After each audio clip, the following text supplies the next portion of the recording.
አሁን እያወራው ያለሁት ማለት ነው። ጋይስ እነሱ ናቸው። ህልምም አይደለም እውነተኛ ታሪክ ነው የኖረችውን እውነተኛ ቡና ያለሁት አሁን የሚመጣ የሚለወጥም ነገር የለም። ዝም ብዬ ነው እየተናገርኩ ያለሁት። ምንም የሚመጣ የሚለወጥ ነገር አለ አስብ። ያ እንድትማሩበት ነገር ካለው እንድትማሩበት ነው። ትክክል። ቅድም ግን እኔ ለወንድ ብር ሰጥቼ አላውቅም። ቅድም ማሬ ስትጀምሪ እኔ ጀግና ብዬሽ ነበር። እንደው ለወንድ ብር ሰጥቼ አላውቅም። ያኛው አግብቶ እየሰራው ነው። እየሰራውበት ደሞዜን በየወሩ ማገኘውን ደግሞ ሰጥቼ አላውቅም ለወንድ። ይሄ ድንገተኛ የመጣ እንትን ነው። ካሳ ስለሆነ ማድረግ አልቻልኩም። ከሀሳብ ነው። እንደገና ደግሞ ከሱ ውጭ ማንንም እንትን አላልኩም። ያኔ ያንን ሁሉ ገንዘብ ይዤ መንቀሳቀስ ምችል አልመሰለኝም። በመጀመሪያ እኔ አካውንት የለኝም። እዛኔ ድንገት ስለሆነ እንደዚህ ገቢ ሲያደርጉ ሺህ ሪያልሽን ይዞ ጠፋ ኡስታዙ። አሁን አልተገኘም የትም። አዎ እሱማ አልጠፋም እኮ። ቤተሰብ የለውም። ቤተሰቡ ጋር ሄድሽም? ማንም አላደረሰኝም። እንዴት ቤተሰቦቹ ሳታቂ ሽማግሌ ሳይላክ ብሎ ሁሉንም ማለት ነው። በሰውየው በመጀመሪያ ደረጃ ያው በጣም ታዋቂ ሰው ነው። ስም ለማጥፋት የተነሳው ነው የሚመስለው። ካለው ማሬ ስምማ እኔም አልፈቅድልሽም። ስም እንደታለሽ በቤቴ እሺ። እዚህም ብቻ ሳይሆን በአካል ራሱ ብዙ አፈላልጋለሁ። አጠገቡ ሆኜ ያለውን ነገር መስማት ፈልግ ነበር ከሱ ማለት ነው። በቃ እንዲህ ፌስ ቱ ፌስ መነጋገር ፈልጌ ነበረ። ስትጋቡ ፎቶ ተነስታችኋል አብራችሁ ማለት? ኧረ እኔ ምንም እንደዛ አይነት ነገር አላረኩም። ምንም ነገር እንደዚህ አይነት ነገር አላረኩም። ባልሽ እኮ ነው ድንግልናሽን የሰጠሽው ባል አብረሽ ፎቶ ላለመነሳት እንደዚህ ነገር አላረኩም። ፎቶ አልተነሳውም። እሱ እኮ በቃ ባሌ ነው ካደረገልኝ አይደለም በቃ አደረገ። ምንም ማድረግ አልችልም። የኒካ ወረቀት ላይ ፎቶ ማረግ በድሪያዬ የኒካ ፎቶ ላይ ጉርድ ፎቶ አይለጠፍም። ይባልና ሚስት የኒካ ፎቶ ላይ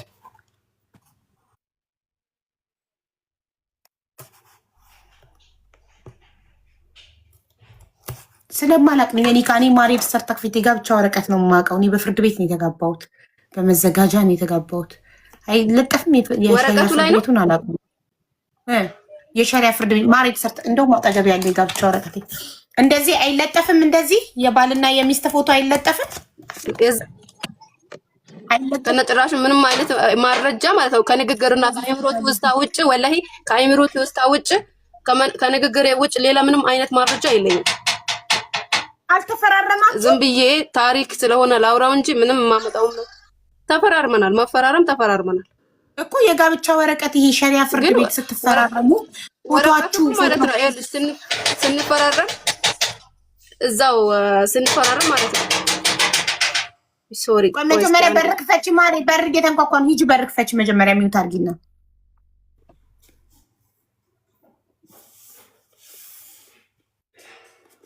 ሸሪያ ፍርድ ቤት ይለጥፋል አይለጥፍም? እንደመዘጋጃ ዝም ብሎ የአፍኒካ ነው መሰለኝ ያሰሩት። ዶክመንት እኮ ያስፈልጋል ባልና ሚስት ለመሆናቸው ማረጋገጫ። ሀቢባ ተመልሻለሁ። እሺ ሱቅ ውስጥ ስላለው ነው ዘግቼ ነው የማወራው። ለዛ ነው የለመዱ ሰዎች እያንኳኩብኝ ነበረ። ኦኬ ቤት መስለሽኛል። ኢትዮጵያ ነው እንደ ያለሽው አሁን? ማዳም ቤት አይደለም? አዎ ኢትዮጵያ አይደለም ገብቻለሁ። ስንት ጊዜ ሆነሽ ከሳውዲ? ከግማሽ ማሻአላ ኢትዮጵያ ውስጥ ነው ያለሁት እኔ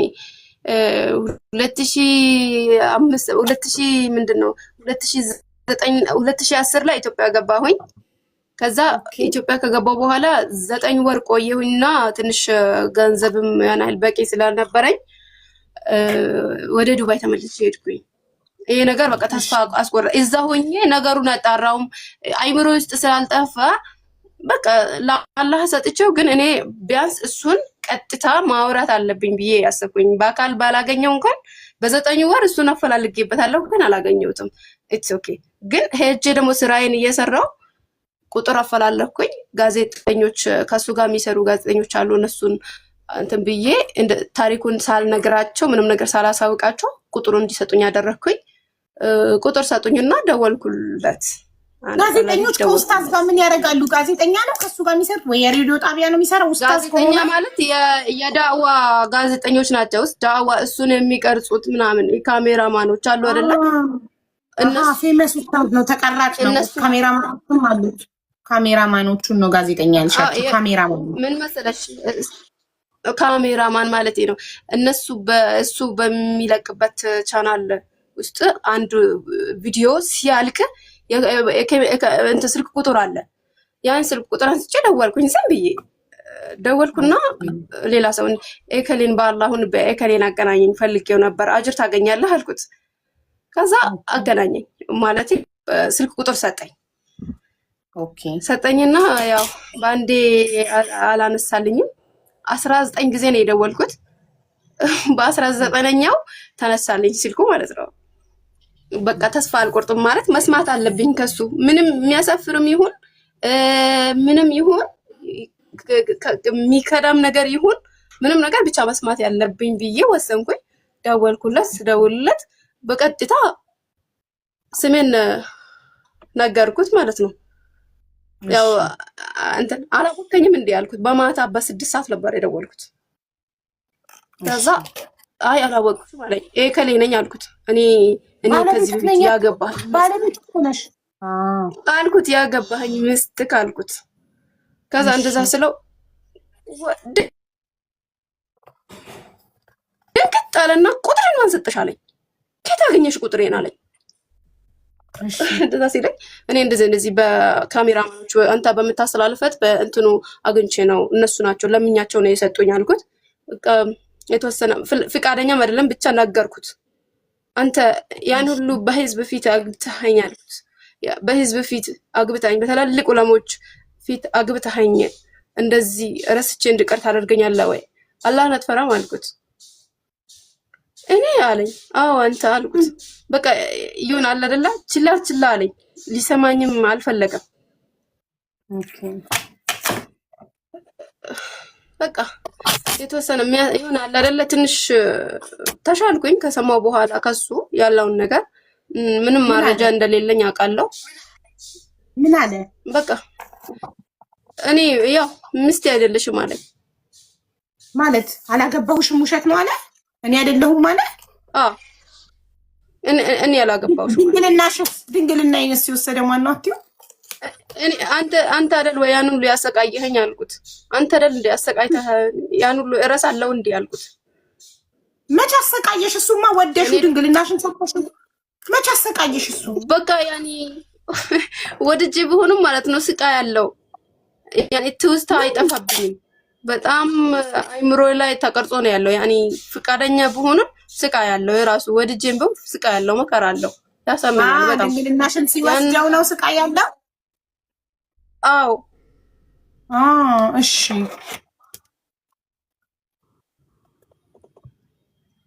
እና ያ ሁሉ እኔ እንዴት በቃ ምንም ማለት አይቻልም። በቃ ስልኩ ተዘጋ ማለት ነው። ኦኬ። ደግመሽ አልደወልሽም? ስልኩ ተዘጋና መልሼ አልደወልኩም። የሚሰጠኝ ምላሽ ምን እንደሆነ በቃ ገባኝ። ምንም የማመጣው ነገር እንደሌለ አውቃለሁ። ማለት ምንም የማመጣው ነገር የለም አውቃለሁ። ዝም ብዬ ተረስቼ መቅረስ ከተጋባችሁ በኋላ አብራችሁ ስንት ጊዜ የሚኖራችሁት? አንቺ ወደ ሳውዲ ከመሄድሽ በፊት ስንት ቀን አብራችሁ ኖራችሁ አንቺ እና እሱ? ኧረ በተደጋ እንትን ነው ምን መሰለሽ፣ አንድ ላይ እንደዚህ ተከራይቶ ምናምን ይሄ ትዳሬ ነው ብዬ ቤተሰብ መጥቶ ምናምን ያ ነገር የለም። ድንግልናሽን ታዲያ የተወሰደው አንድ ላይ ካልኖራችሁ፣ አንድ ቤት ካልኖራችሁ አለ እዛ አካባቢ የጓደኛው እንትን አለው ቤት አለ። ስለዚህ ስንት ቀን ኖራችሁ? የጓደኛው ቤት ስንት ቀን ኖራችሁ? 15 ቀን እዛ ነው የምንኖረው። በ15 ቀን ጓደኛው ቤት የኖራችሁት ቤተሰብ የሚባል መጥቶ አያውቅም። መብሩክ ሊሉም የእሱ ቤተሰቦችም አልመጡም። ቤቱ የት እንደሆነም አታውቂም። በቃ ምንም አታውቂም ስለሱ። ስሙ ግን ትክክለኛ ስም ነው እንዳትጠሪ እዚህ ጋር ግን ስሙን ትክክለኛ ስሙን ታውቂያለሽ? መታወቂያውን አይተሽዋል? አራው አረ ግልጽ ነው። ሲጀመር እሱን ሰውየውን ስሙን ካነሳው ማለት ነው ወላሂ በቃ የመጨረሻ እቺ እብድ ናት ነው የምባለው። እሱ እንደዚህ ያደርጋል ተብሎ አይታሰብም ከነጭራሽ። ኦኬ ጥሩ አይታሰብም። እሺ ከዛ በኋላ 9 ወር እሱን ፈልገሽ አላገኘሽውም ነበር። ከዛ በኋላ ደግሞ አገኘሽው በስልክ። ከዛ ወደ ዱባይ መጣሽ። እሺ ዱባይስ ምን ገጠመሽ? ዱባይማ ያው ስራ ሰራሁ ግን በጣም እንትን ይሄ ነገር ከአይምሮ ስላልወጣ እያሰብኩኝ ያው ስራ ሰራሁኝ።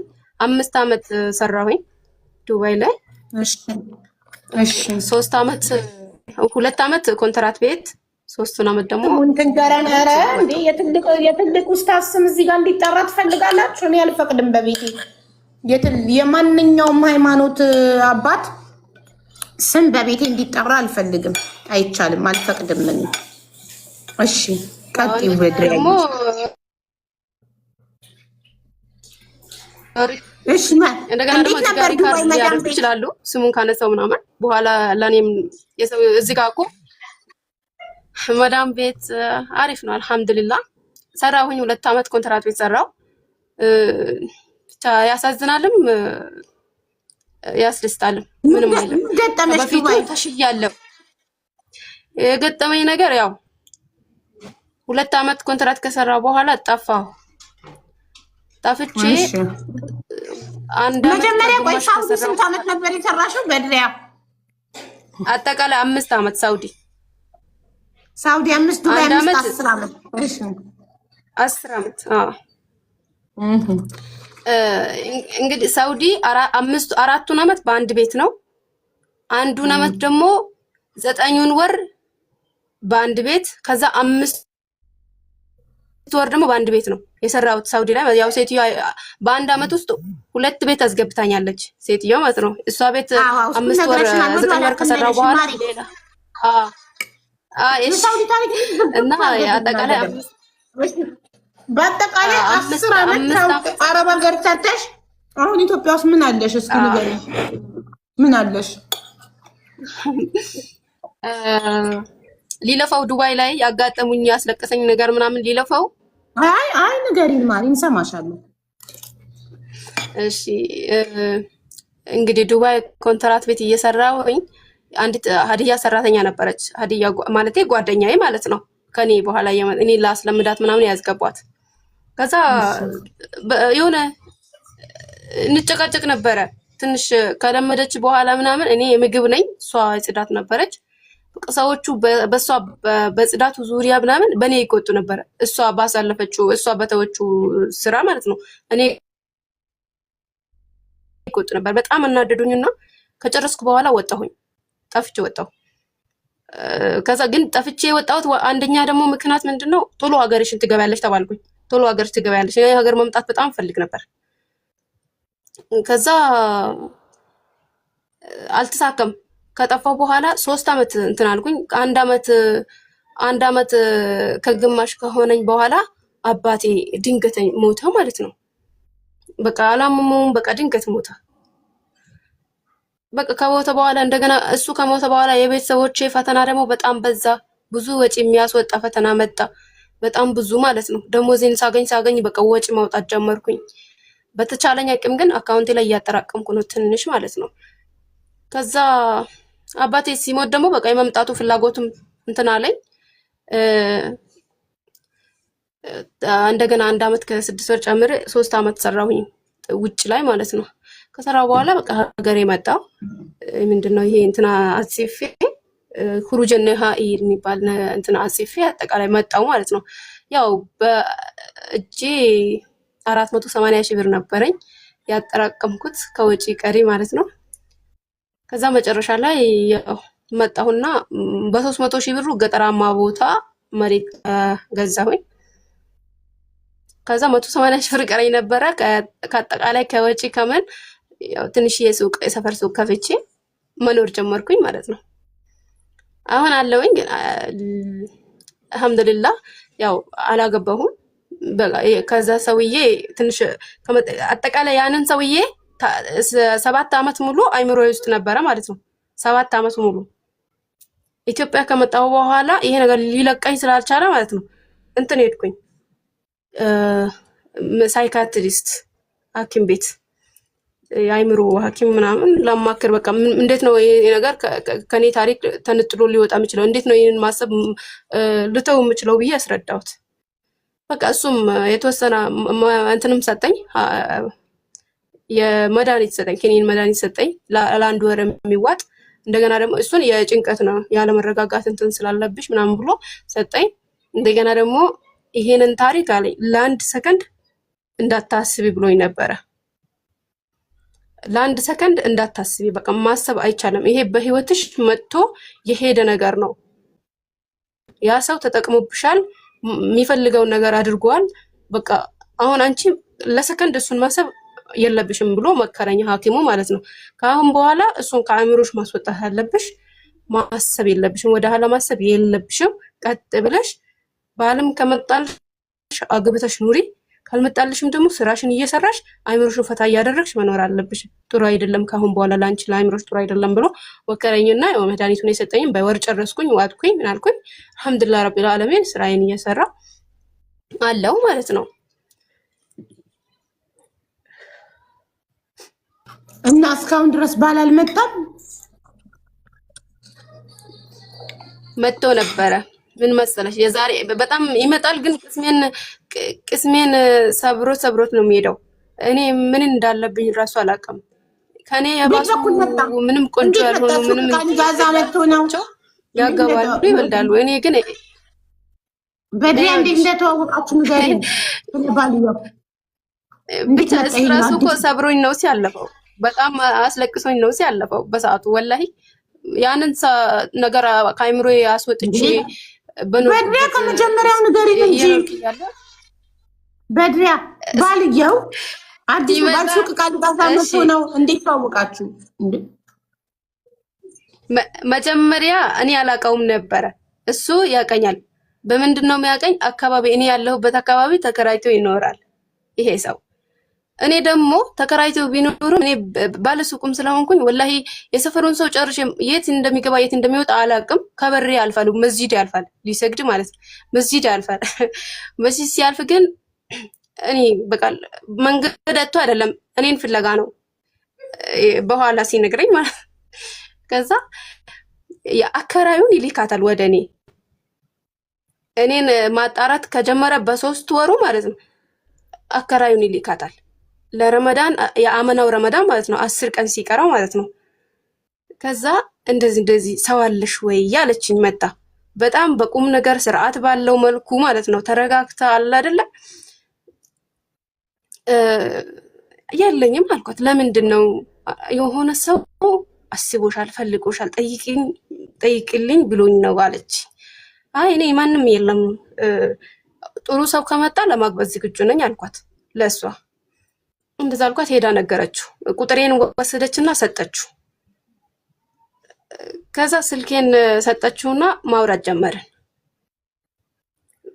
እኔ ነው አለች። በአካል መጣ፣ ሳይደውልልኝ በፊት በአካል መጣ። ራሱ ሱቅ በር መጣና እከሌ ያልነገረችው እንዴ አንተና እንዴ ያልኩት። በጣም መጠጥ ያለ ነው። በቃሽ ትልቅ ነው፣ 40 ቤት ነው ምናምን ሰውየው ማለት ነው። ከዛ አንተ ነው እንዴ እኔ ባለትዳር ትመስላለህ አልኩት። ትልቅም ነገር ስለሆነ ባለትዳር ትመስላለህ እኮ ልጆች ምናምን የለውም እንዴ? እኔ ህይወቴን በጣም በሰላም መኖር ነው የምፈልገው፣ ጭቅጭቅ ያለበት ህይወት መግባት አልፈልግም ብዬ በዛው ገና ስልኬን ሳይደውል ገና ሳንጀምር በቆመበት ነገርኩት። አታስቢ ያለኝ እኔ ትዳሬን ከፈታው 4 አመት ነው አለኝ። ትዳሬን ከፈታው 4 አመት ነውና በፍርድ ቤት ያለቀ ጉዳይ ስለሆነ አንቺ ምንም አታስቢ ያለኝ። ማውራት ጀመርን፣ ቀጠለ። በጣም ወደደኝ ስልሽ በቃ በጣም ወደደኝ ስልሽ በሁኔታው ማለት ነው። እና ለረመዳን ትዳር ይዤ መቀጠል ነው የምፈልገው፣ ከረመዳን በፊት ኒካው ይሆን አለኝ። በቃ እኔም ሐሳቤ ስለነበረኝ ተስማማሁኝ። ለ4 ቀን ንካብ ተያዘ። ለእሮብ እንግዲህ ጁምአ ማታ ለእሮብ ቀጠሮ ተያዘ ማለት ነው። ከዛ ለቤተሰብሽ ተናገሪ ያለኝ እንግዲህ ለ4 ቀን ስለሆነ ቤተሰብ መስማት አለበት። ያኒ ወደደኛ አትበይ የምትሉት እኮ ትክክል ናችሁ እናንተ። ለሳቱ ግን ይመስላል በኋላ ነው ነገሩ ሲጋለጥ ነው እንዳልወደደና እንደወደደ የሚለየው። መጀመሪያ ግን እንደወደደኝ ነው እማውቀው። በኋላ ላይ ለ4 ቀን አይደል ቀጠሮ የተያዘው። ለቤተሰቦቼ ቅዳሜ ደውዬ ነገርኳቸው። ለእሮብ ንካት ታደርጉልኛላችሁ ሽማግሌ ይመጣል አልኳቸው ማለት ነው። ከዛ አስተግፍሩላህ አልዓዚም እሺ አሉ። ግን መጀመሪያ በጣም አስጨነቁኝ ቤተሰቦቼ። እንዴት ይሄ ሊሆን ይችላል? 4 ቀን እንዴት ይሆናል እንዴ? መጀመሪያ ይሄ ሰውዬ መታየት አለበት መታወቅ አለ። ለምን አጣደፈሽ አሉኝ ፋሚሊዎች ማለት ነው። እኔ እንጃ በቃ ጥሩ ሰው ይመስላል፣ ኢማን ያለው ነው፣ አላህን ይፈራል፣ ሰላት ይሰግዳል ምናምን አልኳቸው። በቃ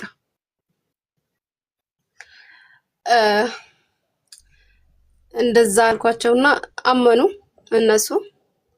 እሺ አሉ። አንቺ ካልሽ እሺ፣ በደንብ ካወቅሽው እሺ አሉ ቤተሰቦች። ከዛ ለሮብ ቀጠሮ የተያዘው እኔ ምን አለኝ፣ ማክሰኞ ትመጪና ቁልፍ ሰጥሻለሁ የቤቱን፣ አንቺ የምትገቢበትን ቤት ታስተካክያለሽ አለኝ።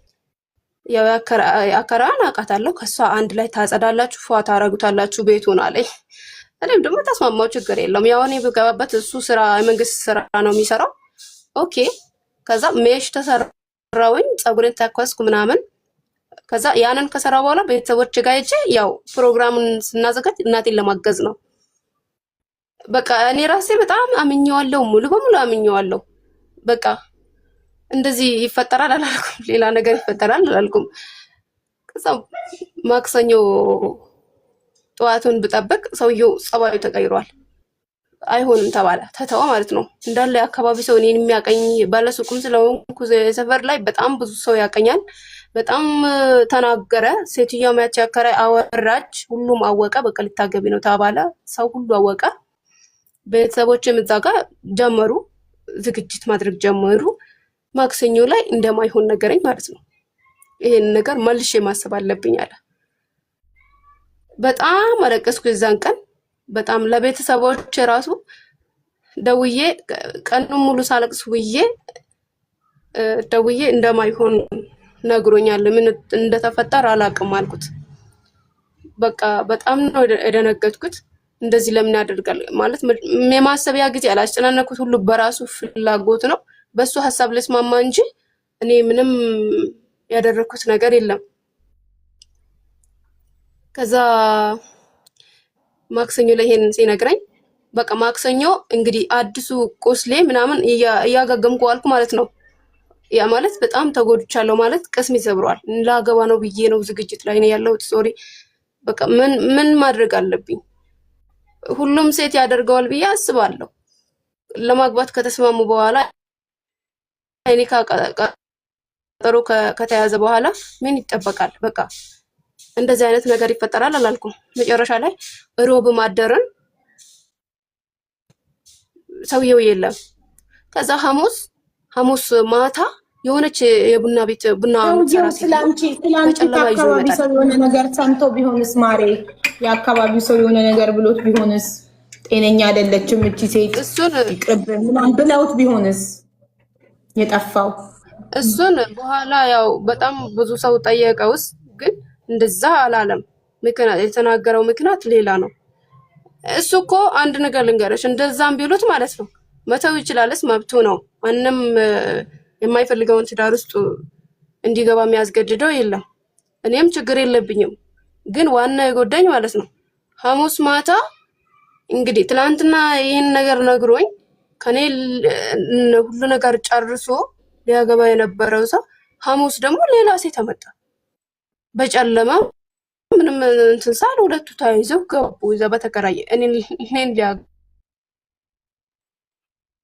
የተከራየው እሷን ይዞ መጣ ማለት ነው። እሱ ምን መለሰ? ሰዎች በጣም የጎዳኝ ነገር ደግሞ እሱ ነው። ያ ነገር በቃ አለፈኝ አይደል? ማክሰኞ የተነገረኝ አለፈ አይደል? በቃ ማሬ እሷን ለምን አልፈለክም ሲሉት ለአካባቢ ሰው ምን መለሰ? እኔ የመለሰው የወደደችኝ አልመሰለኝም። በንግግሯ እንደተረዳሁት የወደደችኝ አልመሰለኝም። ብቻዬ አፍቅሬ በኋላ ትዳሬ ያስቆጠርኩ ማስቆጠር ይሆንብኛል ብዬ ነው ብሎ ተናገረ። የወደደችኝ አልመሰለኝም ብሎ ነው የተናገረው ለሰዎች ማለት ነው። ታዲያ ካልወደደች ለምን እኔ ካቀን ተቆረጠ ይሻለች ምናምን ሲባል አይ እሷ ፍቅር መጀመሪያ እሁድ ስናወራ በጣም ተወጅኛለሽ ወይ በጣም ታፈቅረኛለሽ ወይ ብሎ ሲጠይቀኝ እኔ ምን ብዬው ነበር? እኔ እንደዚህ ደስ ትለኛለህ ጥሩ መሆንን ነው ማውቀው። በኋላ ያለ ነገር ስለማላውቅ እኔ በኋላ ከተጋባው በኋላ ነው ፍቅር ሊይዘኝ የምፈልገው። አሁን ላይ በፍቅር አናህል እንትን አላልኩም አልኩት። በቃ ያንን ሰምቶ ነው ያንን ነው የተናገረው። እሷ ተወጅኛለሽ ብዬ ስጠይቃት አይ እኔ ካገባው በኋላ ነው ፍቅር የሚይዘኝ አለችኝ ብሎ ነው የተናገረው ማለት ነው። እሱም አርኪ የሆነ ምክንያት አይደለም። በርግጥ ከዚህ ውጭ ደግሞ ሌላ ነገር አልተናገረም። ከዛ በኋላ እሷን ይዞ መጣና ሐሙስ ማታ ሌላ ባል አልመጣም። እሺ ልመርቅሽ ሌላ ባል እንዲመጣ አንዴ ልመርቅ ቡናው እንዳይበርድብኝ በድሪያዬ አንዴ ልመርቅ ያብሺ እኔና በድሪያ ድምፅሽ ግን አዲስ አልሆነብኝም። ከዚህ በፊት እዚህ ቤት ገብተሽ ድምፅሽ ግን አዲስ አልሆነብኝም። ከዚህ በፊት እዚህ ቤት ገብተሽ ታሪክ ተናግረሻል። እኔ አላወራውም። ላወራ አስገብተሽኝ ማለት ነው። ከዛ ምን እንደተፈጠረ አላውቅም። ወጣሁኝ። እንትን ይሄ ማይኩ አልዘጋ አለኝ። ሌሎቹን እያወራሽ ነበር አስገብተሽኝ፣ የኔ አልዘጋ አለኝ። ከዛ ረብሻለሁ ብዬ ወጣሁኝ። ከዛ በኋላ ሁለቴ ብሞክርም እድሉ እንትን አላለኝ፣ አልተሰጠኝም። ከዚህ በፊት ገብተሽ ቤተሰቦችሽ እንደሞቱብሽ ታሪክ አልተናገርሽም እዚህ ቤት? አልተናገርኩም። እኔ ቤተሰቦቼ አልሐምዱሊላህ አልተናገርኩም። ኦኬ እሺ። ድምጽ ከመሳት አይደለም። እሺ እናቴ ቆይ መርቅሻለሁ እንዴ፣ ከዛ እንቀጥላለን። የኔ ምርቃት ጠባይልም፣ ምላሴ ጥቁር ነው። እርግማኔ ምርቃቴም ጠባይልም። አሁን አራተኛ ባል ይመጣልሻል ሀቢባ ምናለች? በየኔ ምርቃት ታዲያ ዛሬ ሱቅሽ ይመጣል ቃል ይገዛ። ያ ረብ ያላ ያ ረብ ሰላም ለዓለም፣ ሰላም ለሰው ዘር በሙሉ፣ ፍቅር ለሰው ዘር በሙሉ። የታመሙትን ሁሉ ፈጣሪ ይማራቸው። የተጨነቁ የተከፉ ሁሉ ያዘኑ ፈጣሪ ያለው ይበላቸው። ሁሉም የሰው ዘር በሙሉ እዚህ ምድር ላይ ያለ ደስተኛ ጤነኛ ሆኖ ረጅም እድሜ ይኑር። ሁላችንም ትዳር የሌላችሁ ፈጣሪ የተባረከ ትዳር ይስጣችሁ። ልጅ የሌላችሁ ፈጣሪ ጤነኛ ልጅ ይስጣችሁ። በድሪያዬ ፈጣሪ ጤነኛ ባል ይስጥሽ። አዎ ላንቺ ጤነኛ ባል ይስጥሽ ፈጣሪ። ከዛ ጤነኛ ልጅ ይሰጥሻል። መጀመሪያ ግን ጤነኛ ባል ይስጥሽ። ሳርጌ ፈጣሪ ልጅ ይስጥሽ። በዋትሳፕም እንኳን ደስ አለሽ ብላ ትናንትና ቮይስ አድርጋልኝ። እኔ ፈጣሪ ልጅ እንዲሰጣት ለሳሪቲ ዱዓ አድርጌላታለሁ። ሳርዬ ፈጣሪ ልጅ ይስጥሽ። ለሁሉም ልጅ ለሚፈልግ ሴት በሙሉ ፈጣሪ ጤነኛ ልጅ ይስጠው። ሀንዬ ቴንኪው። ረጅም እድሜ ይስጠን፣ ጤና ይስጠን፣ ፍቅር ይስጠን፣ ሰላም ይስጠን። የወለድንም ፈጣሪ ልጆቻችን የሚያሳድግልን ለቁም ነገር ያብቃ። ኧረ ዱዓ አታቋርጪ ተይ እናቴ።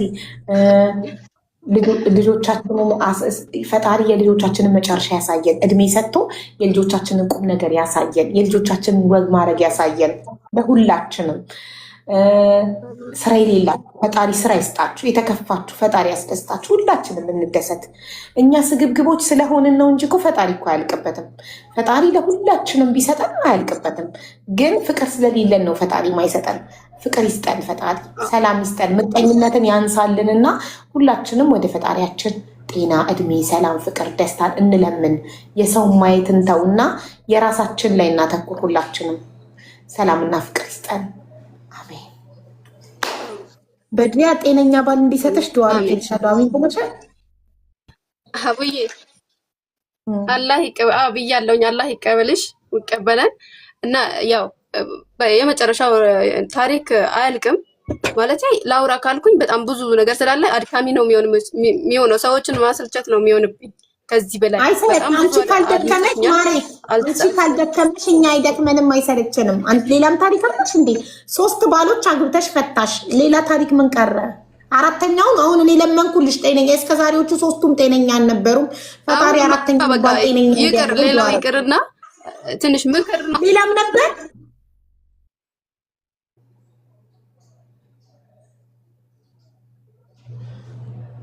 በድሪያ ታሪኬ ቢወራ አያልቅም። ፊልሙን ደግሞ ርዕሱን ንገሪን እንድናየው። በፊልም ተሰርቷል። ህይወት ታሪኬ እውነተኛ ታሪክ ነው። ያው ምክር ምን አልሽኝ? ምክር ነው የምፈልገው። ኧረ አንቺ ማሪ ምን ትመከሪያለሽ? እኛን ምከሪን እንጂ።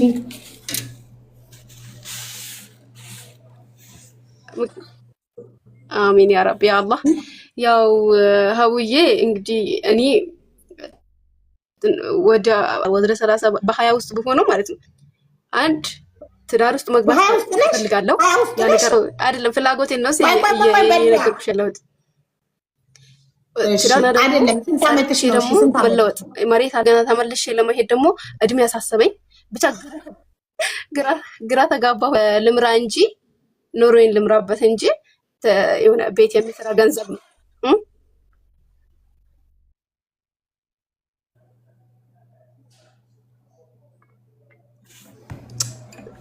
ኔትወርኳ ደግሞ ሲያናድድ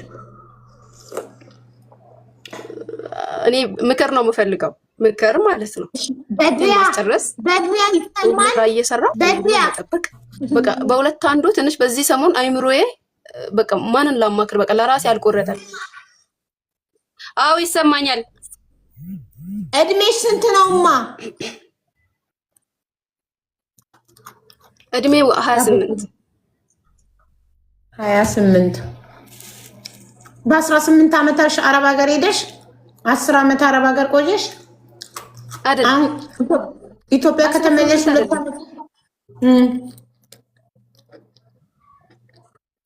በ18 አይደለም በ18ማ 2 ዓመት ሰርቼ ያንን ባል ያገባሁበት እድሜ ነው። ያ የሰፈሩን ባል ያገባሁበት እድሜ ነው 18 ዓመት። መለስ ከሞተ ስንት ዓመት ነው? አንቺ መለስ ሲሞት ብለሻል ኢትዮጵያ ነበርሽ። መለስ የሞተው ስንት ዓመቱ ነው ጋይስ? 16 ዓመት 16 ዓመት መለስ ከሞተ 16 ዓመት ሆኖታል። በቃ እኔ እንደዛ ነበር የዛኔ 16 ዓመት ነበር 2005 ማለት ነው። ኦኬ 13 ዓመቱ ነው እሱ ከሞተ እያሉ ነው። ለምን አሁን 18 ነው በ2005 ከሞተ 13 ዓመቱ ነው መለስ ከሞተ። በቃ እድሜ ወይ 29 ወይ 28 ነው በሁለት አንዱ ነው የሚሆነው እና ትንሽ ከበደኝ በቃ ሳስበው። መለስ ሲሞት 18 ዓመትሽ ነበር። ስለዚህ አሁን 31 ነሽ ማሬ 31 ነሽ።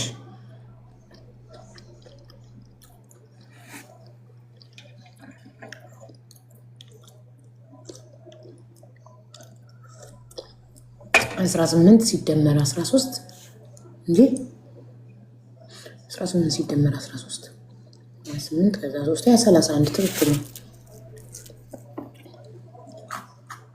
ነው 16 ነበረች ከሆነች 29 ዓመቷ ነው። አሁን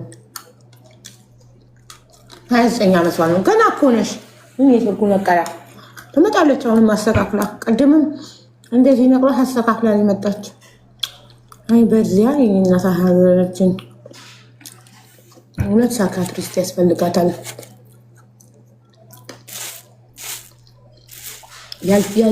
ያልተኖሩ ያልተፈጠሩ ነገሮችን ያሳያታል አይምሮና ሳይካትሪስት ያስፈልጋታል። የስነ ልቦና ሐኪም ጋር ደግማ መሄድ አለባት።